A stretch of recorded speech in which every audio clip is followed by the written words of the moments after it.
Le problème, c'est souvent les mamans africaines. Beaucoup de mamans africaines ont intégré dans leur tête qu'elles sont prioritaires par rapport aux épouses de leurs enfants. Dites si ce que je dis là est faux. Beaucoup de mamans africaines, quand vous voyez comment elles se comportent, elles pensent qu'elle peut venir chez son fils quand elle veut. Mais ton fils n'est plus seul. Tu ne viens pas là-bas n'importe comment. Tu dois demander, madame. Oui, tu appelles. Est-ce que je peux venir? Tu n'appelles pas pour informer que je viens tel jour. Non. Est-ce que vous pouvez me recevoir tel jour? Et un garçon qui est sage ne dit pas à sa maman, oui, tu viens. Non. Un garçon qui est sage dit à sa maman, écoute maman, je vais demander à mon épouse et on va te faire un retour. Aïe, aïe, aïe, aïe, aïe, aïe, aïe. Quand tu réponds à ta mère, elle va dire que mon enfant l'a vendu. Mon enfant est perdu. Je lui demande si je peux venir chez lui. Écoutez le raisonnement de la maman. La maison que mon fils paye, la maison que mon fils finance avec son argent. Et maintenant, c'est une fille sortie de nulle part qui va venir commencer à me dire comment je me comporte avec mon fils. Ça, c'est la sorcellerie. Ça, c'est l'esprit de sorcellerie.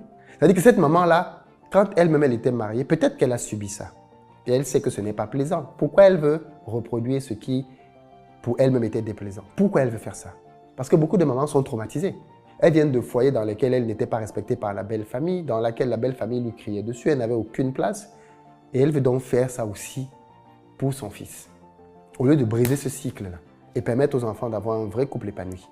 La maman n'est pas prioritaire sur l'épouse. Je ne parle même pas des enfants.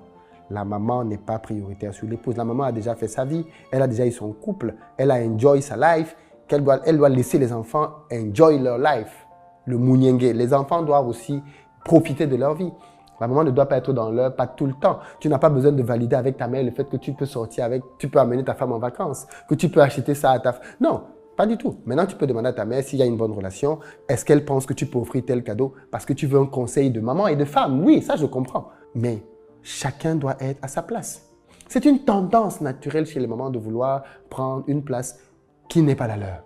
C'est une tendance naturelle chez les mamans de vouloir dominer émotionnellement leurs enfants et de vouloir les manipuler en leur faisant croire que leur amour se manifeste en ceci qu'ils peuvent leur donner tout ce qu'elles veulent.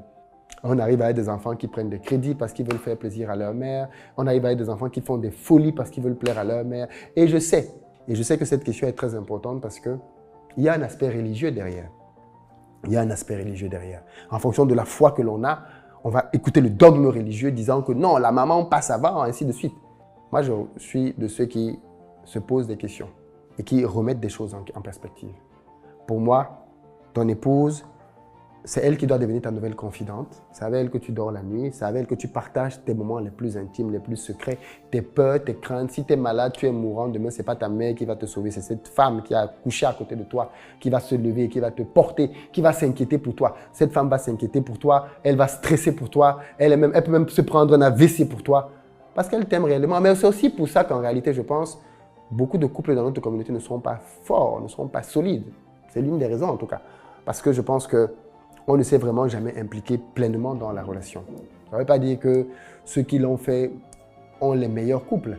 Mais je pense que quand on ne s'implique pas déjà émotionnellement, soit même dès le départ, on s'est tiré une balle dans le pied. On s'est privé d'un ingrédient essentiel à la réussite, au succès de notre mariage. Je ne sais pas pour vous, mais qu'est-ce que vous en pensez? Qui est prioritaire? Dans les commentaires, je veux lire vos arguments. Pas des flèches, des bombes. Non, je veux lire des arguments étayés. Peace.